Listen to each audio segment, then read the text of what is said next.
అందరికీ నమస్తే అండి. ఈరోజు మునగాకు పెసరపప్పు కూర చేశానండి. చిన్న వీడియో అండి, స్కిప్ చేయకుండా చూడండి. ముందుగా ఈ చిన్న గ్లాస్తో సగం పెసరపప్పు తీసుకున్నానండి. పప్పు మాడిపోకుండా దోరగా వేయించుకోవాలి. పప్పు వేగిందండి, ఇప్పుడు స్టవ్ కట్టేద్దాం. ఈ పప్పు చల్లారాక కడిగి పెట్టుకోవాలండి. కడిగాక 1-2 వంతుల చొప్పున నీళ్లు పోసి అరగంట నానబెట్టుకోవాలి. అరగంట అయిందండి. ఇప్పుడు ఇందులో పసుపు, పచ్చిమిర్చి వేసి కలుపుకోవాలి.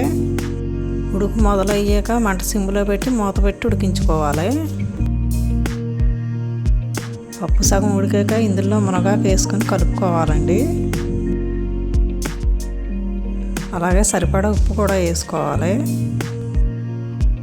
అంతా ఒకసారి బాగా కలిపి మంట సిమ్లో పెట్టి మూత పెట్టి ఉడికించుకోవాలి.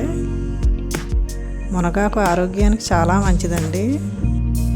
దొరికితే వారానికి ఒకసారైనా తింటే మంచిది. ఇందులో ఇంకా నీళ్లు పోయకూడదండి. ఆ పప్పులోనూ ఆకులోనూ ఉన్న నీరుతోటి ఉడికిపోతాయి. ఈ కూర పొడి పొడిగా ఉండి చాలా రుచిగా ఉంటుందండి. కూర ఉడికిందండి. ఇప్పుడు తాలింపు పెట్టుకుందాం. స్టవ్ మీద గిన్నె పెట్టుకుని 2 చెంచాలు నూనె పోసుకోవాలండి. ఇందులో 3 ఎండుమిర్చి, ఎల్లుల్లి రేఖలు, జీలకర్ర, ఆవాలు, మినపప్పు వేసి వేయించుకోవాలి. వేగిన తర్వాత కరివేపాకు వేసి వేయించుకోవాలండి. పోపులు వేగినాయండి. ఇప్పుడు స్టవ్ కట్టేసుకుందాం. ఇప్పుడు ఈ తాలింపు పప్పులో కలుపుకోవాలండి. ఇదేనండి మునగాకు పెసరపప్పు కూర. ఈ వీడియో మీకు నచ్చితే లైక్ చేయండి, షేర్ చేయండి, సబ్స్క్రైబ్ చేసుకోండి.